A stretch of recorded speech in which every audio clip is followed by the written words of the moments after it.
माननीय अध्यक्ष महोदय, विधानसभा क्षेत्र उदयपुर ग्रामीण में मेसर्स हिंदुस्तान जिंक लिमिटेड के पक्ष में निकट ग्राम मटून तहसील गिरवा वर्तमान में कुराबड़ में खनिज रॉक फॉस्फेट के स्वीकृत रहे खनन पट्टे की अवधि दिनांक 3/5/2020 को समाप्त हो जाने के कारण खनन कार्य बंद है। इस संबंध में कंपनी द्वारा खान मंत्रालय भारत सरकार के समक्ष प्रस्तुत रिवीजन प्रार्थना पत्र वर्तमान में विचाराधीन है। माननीय सदस्य इधर सुनिए, पीछे बात नहीं। अभी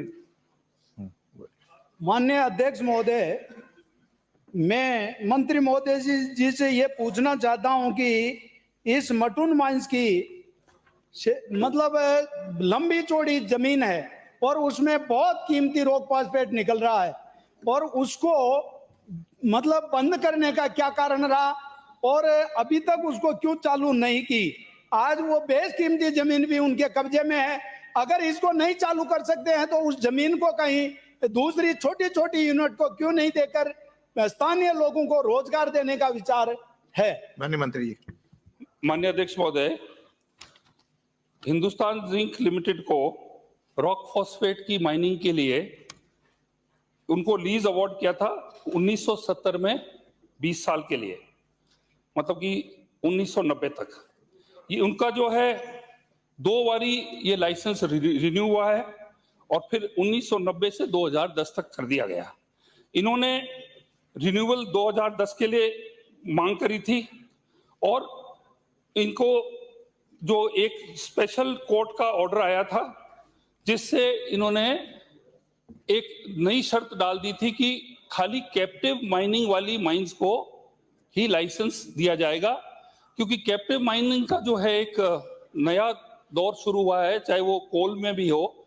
अपने लिग्नाइट की जो माइनिंग केरल में होती है कि पिट हेड माइनिंग करके वहीं माइनिंग करते हैं और वहीं यूज करते हैं। ये जो रॉक फॉस्फेट है अध्यक्ष महोदय, ये बेसिकली फर्टिलाइजर्स के लिए होता है। तो अगर पिट हेड माइनिंग में अगर होता है और फर्टिलाइजर वहीं बनाते हैं तो वो उसका कॉस्ट ट्रांसपोर्टेशन बच जाता है, वो सस्ता भी होता है और उसमें कंज्यूमर को भी सस्ते दरों पे मिलती है। ये जो पूरा जो इशू है, ये कैप्टिव माइनिंग का जो ऑर्डर जो आया है ये गवर्नमेंट ऑफ इंडिया से 2015 माइंस एंड मिनरल्स एक्ट से, उसकी वजह से ये पूरा जो मामला है ये सब जुडिस हो गया है। अभी जो मामला जो है ये कोर्ट में है और कोर्ट के आदेश है कि एक revisionary authority government of India की एपेलेट अथॉरिटी है, उनसे अपील की जाए और उनका जो निर्णय वो देंगे वो मान्य होगा। अभी तक ये मामला कोर्ट में है और सब जुडिस है, इसलिए सरकार इसके अंदर कुछ नहीं कर सकती। और कोई पूर्वक एक नंबर 2।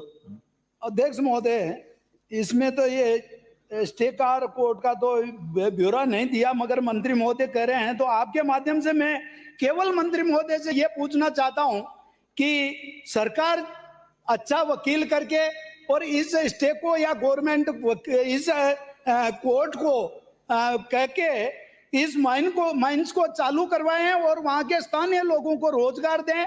बहुत बड़ी माइंस है और इसको चालू करेंगे तो वहां पे स्थानीय रोजगार, जो युवा बेरोजगार है उनको रोजगार मिलेगा। तो मैं मांग करता हूं कि तुरंत प्रभाव से इस माइनिंग को चालू करवा के रोजगार दिलाने की कृपा करें। धन्यवाद। माननीय अध्यक्ष महोदय, इसमें केवल हिंदुस्तान जिंक का ही घाटा नहीं हो रहा है, हमारी जो रॉयल्टी है उस पर भी नुकसान हो रहा है।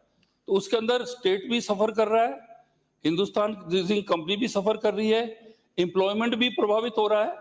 हमारा जो डिपार्टमेंट है इसको जरा फास्ट फॉरवर्ड करने की, इसको अर्ली हियरिंग के लिए कोर्ट के अंदर हमने कोर्ट अर्ली हियरिंग की लगाई है, जल्दी करवाई है और लास्ट जो हियरिंग थी वो अक्टूबर 2023 में थी। हम इसको फास्ट फॉरवर्ड करने के पूरे प्रयास करेंगे। श्री प्रताप सिंह जी, मैं सरकार से पूछना चाहूंगा कि अभी रॉक फॉस्फेट का जो काम है राजस्थान में कौन सा विभाग कर रहा है और इससे जो कब्जा लिया है वो कब्जा अभी किसके पास है? हिंदुस्तान जिंक से माइंस बंद होने के बाद में जो कब्जा लिया, हिंदुस्तान जिंक ही मालिक है, वही कोर्ट में गई है। अब उसने किसके साथ क्या अग्रीमेंट्स किए हैं ये पार्ट ऑफ द क्वेश्चन नहीं है। ये उसने किसके साथ उसके इन्वेस्टमेंट हो गया, किसके मान्य- उसके पास में है, कौन उससे साझेदारी है, कौन मैंने उसका कोर्ट में है, कोर्ट में है, इसलिए अब उस पे कोई ज्यादा नॉट इन द चर्चा। Purview of the question. Court में है अब तो। जब इसका कब्जा सरकार के पास है, माननीय सदस्य ने बहुत अच्छी बात कही है कि ये माइंस चलनी चाहिए। मैं सिर्फ यही कहना चाह रहा हूँ, अर्ली हियरिंग के जब लिए कह दिया। सरकार के पास इसका कब्जा है और रॉक फॉस्फेट का पूरा काम राजस्थान में आरएसएमएम कर रही है, तो इसका भी सरकार चलाए, सरकार लोगों को रोजगार दे। किसी अभी प्राइवेट को देने का क्या मतलब? अध्यक्ष एक बार महोदय, अर्ली हियरिंग करा के अध्यक्ष महोदय, कोर्ट में मामला है, इसमें कुछ क्या सरकार क्या कर श्री सकती है? प्रताप सिंह सिंघवी, प्रश्न संख्या 32। माननीय मंत्री जी।